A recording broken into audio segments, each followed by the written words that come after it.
Salut à tous, c'est Thierry pour l'actu du corps qui muscle l'esprit. On se retrouve aujourd'hui dans la vidéo à la découverte de soi, donc avec Bruno et Prabha. Et on avait parlé la dernière fois de ce sentiment de perfection, les gens qui voulaient toujours être en perfection. Aujourd'hui, dans cette vidéo, on va parler de ce besoin de reconnaissance. Donc, on est sur une chaîne où on parle de fitness, on parle de musculation, on parle de physique. Peut-être que ce besoin, il est expliqué par un besoin insatiable de reconnaissance. Donc, Bruno et Prabha, vous êtes coach, conférencier et auteur. Est-ce que vous pouvez nous expliquer pourquoi, parfois, certaines personnes ont ce besoin vraiment viscéral de reconnaissance? Bah écoute, d'abord il faut dire qu'avoir ce besoin de reconnaissance c'est normal, c'est-à-dire que nous interagissons avec la société, on fait des échanges et quand on offre quelque chose, quand on amène quelque chose, bah, on a besoin que ce soit reconnu. Mais si ça devient obsessionnel, et puis surtout si on se lance dans des stratégies complexes pour obtenir de la reconnaissance, par exemple, rendre des services, mais dans l'intention d'apparaître comme la personne qui est capable de le faire, enfin qui a la valeur pour le faire. Alors là, peut-être ce serait intéressant de voir comment ce besoin s'est construit. Comment c'est construit au cours de l'histoire de chacun, de la personne qui est dans ce mécanisme de recherche de la reconnaissance. Donc il y a une raison pour laquelle on Ben fait voilà. ça. Ah oui, absolument. De toute façon, il faut voir comment notre système sécuritaire fonctionne. Donc, nous nous accrochons à concepts à propos de nous-mêmes et ce sont des concepts binaires. Donc, qu'est-ce que serait à côté de cette nécessité, ce besoin terrible d'être reconnu, ben, la sensation que je ne suis pas reconnu. Mais si on gratte, si on commence un processus d'autoquestionnement, on va voir que la sensation de je ne suis pas reconnu se base sur une idée d'avoir de la valeur ou de ne pas avoir de la valeur. C'est une sensation de je ne vaux rien. Et pour valoir, j'ai besoin que les autres me donnent la preuve de mon valeur, que les autres me reconnaissent profondément. Alors, comment ça s'est passé que ça a commencé? Bah, il y a des histoires dans l'enfance qui ont fait que l'enfant a interprété ce besoin de valoir comme étant quelque chose qui ne l'arrivait jamais.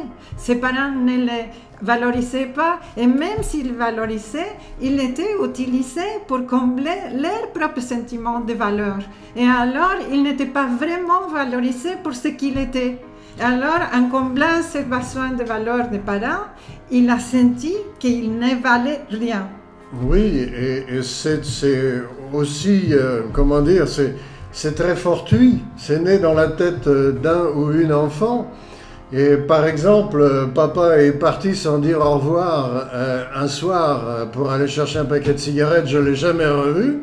Maman a beaucoup pleuré, mais elle m'a raconté des histoires bizarres, mais moi je pense que si papa est parti, c'est parce que je n'avais pas de valeur pour lui.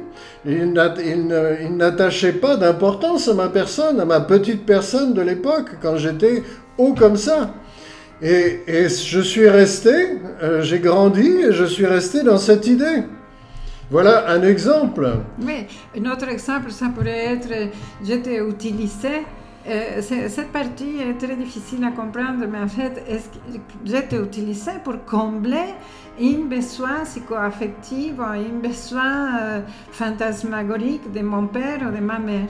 Et cette utilisation inconsciente, parce que les parents veulent toujours être bons parents, mais cette utilisation inconsciente a provoqué une sensation de je ne vaux rien. Alors, un exemple d'utilisation inconsciente, la maman a voulu que son fils ou sa fille devienne extraordinaire et en a fait vraiment son projet personnel.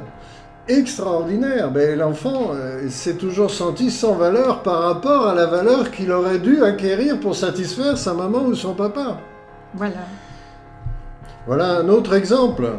Mais toutefois, c'est très fortuit parce que ce qui se passe dans la tête d'un tout petit, c'est difficile à décrire, mais par l'auto-questionnement que nous pratiquons, nous pouvons retourner à la source des croyances à propos de soi pour comprendre comment ça s'est produit et en comprenant l'histoire de la construction de cette identité mentale sans valeur, imaginaire bien sûr, alors eh ben, on découvre, si on découvre que ce sont des croyances à propos de soi et que ce n'est pas la réalité, c'est un petit peu comme si on déposait définitivement deux très lourdes valises.